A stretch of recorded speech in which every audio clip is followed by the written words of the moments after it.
Everything you've ever been told about life, the rules, the systems, the structure of reality, wasn't entirely wrong, but it was filtered. Deliberately. Strategically. You weren't given the full truth, only the portion someone else believed you were ready to handle.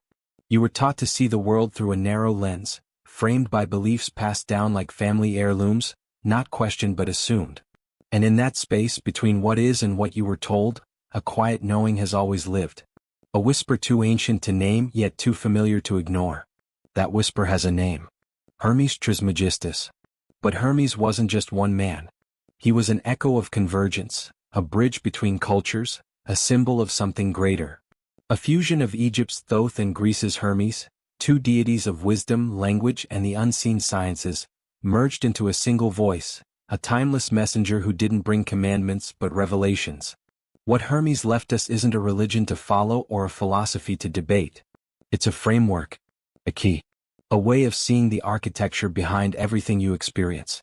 These aren't abstract ideas, they're living principles, vibrating laws of the universe, waiting to be remembered. Because once you hear them, really hear them, they don't just change what you know.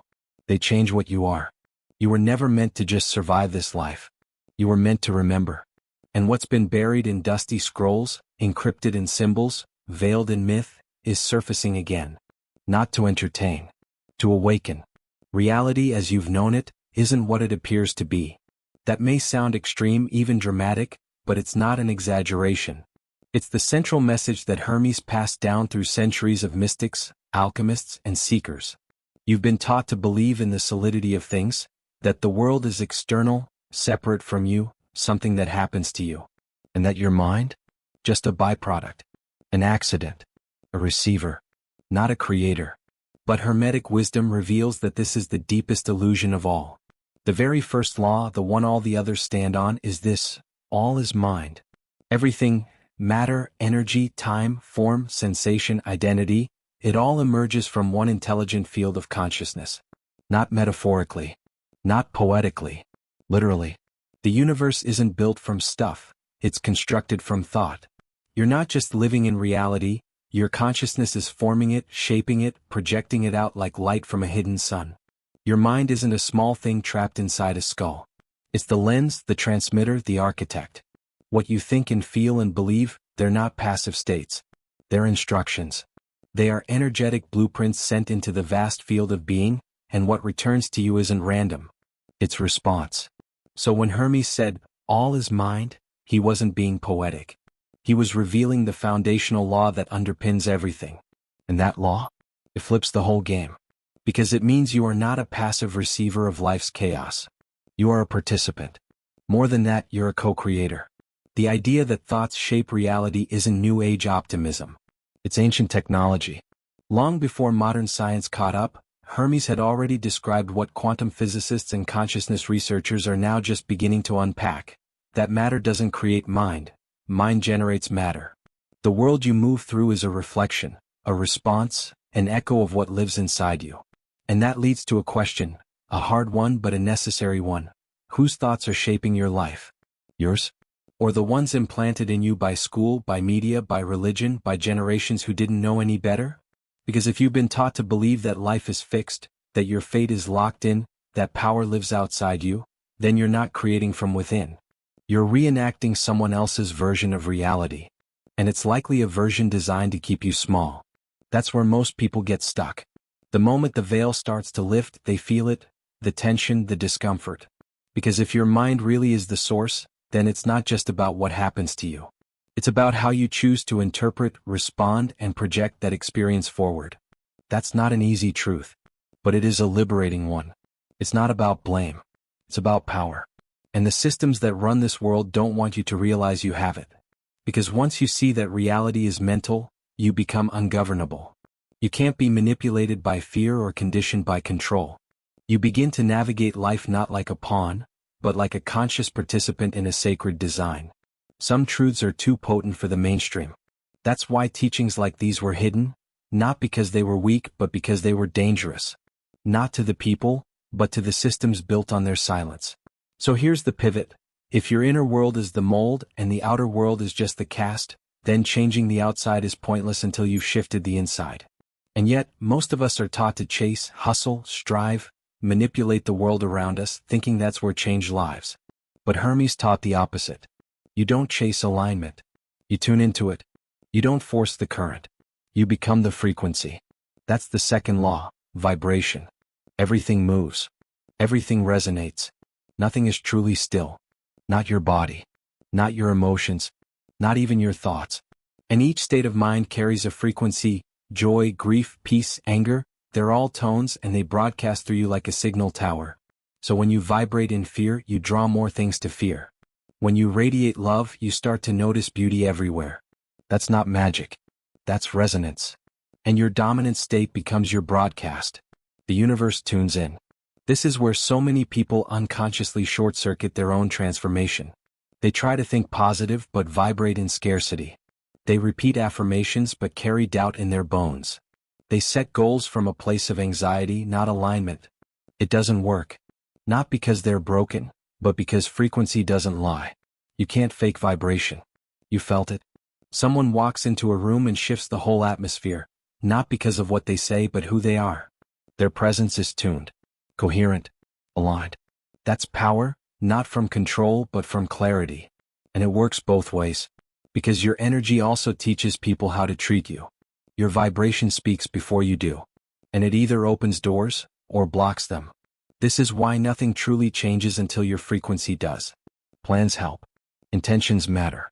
But without the inner shift, the outer world stays in the same loop. Hermes didn't just talk about thought, he taught how to transmute it. Not just to understand the mind, but to master it. This is alchemy. Real alchemy. Not turning lead into gold, but turning fear into clarity, doubt into confidence, contraction into expansion. And the reason that matters is because you're already doing it. You're already transmuting. Every emotional reaction, every story you tell yourself, every belief you reinforce, that's mental transmutation. The only question is whether you're doing it with awareness, or letting old patterns and programs run the show. The laws don't wait for you to believe in them. They're already in motion. What you do now, how you respond to this moment, how you choose to see your mind, your life, your power, that's what decides what comes next. What Hermes offered wasn't a belief system. It was a mirror. And when you look into it, you don't just see your reflection, you start to see your source. You've been taught to live in a world of opposites. Light and dark. Good and bad. Success and failure. All framed as if they were enemies of each other, constantly in battle. But Hermes didn't see the world that way. He saw something more honest, more complete. The third Hermetic law, the principle of polarity, says that these opposites you were told to fear are actually two ends of the same spectrum. They're not separate things. They're degrees. Expressions of one truth vibrating at different speeds. Heat and cold are both temperature. Love and hate? Same root, connection. It's just that one expands and the other contracts. That changes everything. Because it means you're never stuck. Any state you're in, fear, rage, grief, doubt, is just a vibration you can shift. Not by pretending it's not there, but by seeing where you are on the spectrum and consciously moving the dial. This isn't about denial. It's about transcendence. You stop reacting to the world like it's black or white and start realizing that truth is found in the space in between. That's where real transformation lives. Not in rejecting one side, but in learning to hold both and rise above them. And when you do, when you stop judging your emotions and start reading them, you stop swinging between extremes. You stop riding the roller coaster of highs and lows. You stop clinging to the light and running from the dark. You find your center, not because contrast disappears, but because you're no longer at its mercy. And this is where rhythm comes in. The fourth principle. Everything moves in cycles. Ebb and flow. Wax and wane. Birth and decay. Even the cosmos breathes. The same pulse that governs the tides runs through your life too. Your moods, your energy, your relationships, your seasons of growth and retreat. It's not personal. It's law. Once you see that, you stop taking the lows so hard. You realize they're not failure. They're part of the wave. And when you ride the wave instead of fighting it, something powerful happens. You start conserving your energy. You stop wasting effort resisting the rhythm and instead learn how to move with it. Some days you'll expand. Others you'll contract. Some seasons will be about creating, others about letting go. And it's all sacred. Nothing is wasted. Nothing is out of place. Even death is just a pause between beats. Hermes taught that the soul doesn't end. It evolves. It leaves the body, but it doesn't vanish. It shifts frequencies, carries its wisdom forward, comes back through rhythm, through time, through memory. And that means this life? This particular set of experiences, patterns, challenges, it's not random. It's curriculum. It's here to show you what still needs healing, what still needs to be remembered. Everything repeating in your life is an echo, not punishment, precision. And that brings us to the principle of correspondence, the mirror law. As above, so below. As within, so without. That phrase gets tossed around like a spiritual slogan, but it's not fluff. It's a key. Because it means your external reality is always a reflection of your internal state. The chaos you keep bumping into. The relationships that follow the same script. The patterns that won't break. They're not coincidences. They're feedback. They're showing you the frequency you're broadcasting from the inside out. And here's the hardest part. Until you shift in here, nothing changes out there. You can dress it up, paint it nice, even move cities, but the mirror travels with you. You can't fake frequency. You can't say you want love while vibrating in self-rejection. The universe doesn't respond to what you say you want, it responds to what you are. Imagine trying to change your reflection by touching the mirror, moving the image, pushing it around. That's what most people do. But the reflection isn't the source. You are. The only way the mirror shifts is if you do. This is what makes these teachings dangerous, not to you but to everything built on you not knowing them. Because the moment you understand that reality reflects consciousness, you stop being manipulatable. You stop blaming, outsourcing, shrinking. You start asking better questions. Not, why is this happening to me? But, what is this showing me about myself? That's the beginning of real freedom. Not freedom from responsibility but freedom through it. The principle of cause and effect pulls that thread even tighter. Every outcome, every moment, every chain of events, isn't random. There's always a cause. Some internal, some ancient, some unconscious. But nothing happens by accident. And once you grasp that, you stop seeing yourself as a leaf in the wind. You realize you've been playing both roles all along, the cause and the effect, the origin and the echo. Most people live entirely in reaction. They wait to see what the world throws at them and adjust accordingly. But Hermes taught you can reverse that. You can become the cause. You can become the initiator, the mover. But it takes presence, discipline. You have to choose your state instead of being hijacked by every news story, every memory, every trigger. And that choice, that's where power lives. Then comes the final principle. One that's rarely understood beyond the surface. The principle of gender. It's not about biology. It's about energy. Every force in existence contains both masculine and feminine expressions, not as opposites but as complements. The masculine gives. The feminine receives. One projects, the other conceives. And creation requires both. Inside you are both these energies, regardless of gender. Your logic and your intuition. Your discipline and your flow. Your structure and your softness. And when you integrate them instead of choosing one and suppressing the other, you become whole. You stop chasing completion outside yourself because you finally recognize you already contain it. This is what Hermes taught. Not theology. Not dogma. But design. A blueprint for how reality works and how you can align with it. Not to control life, but to cooperate with it.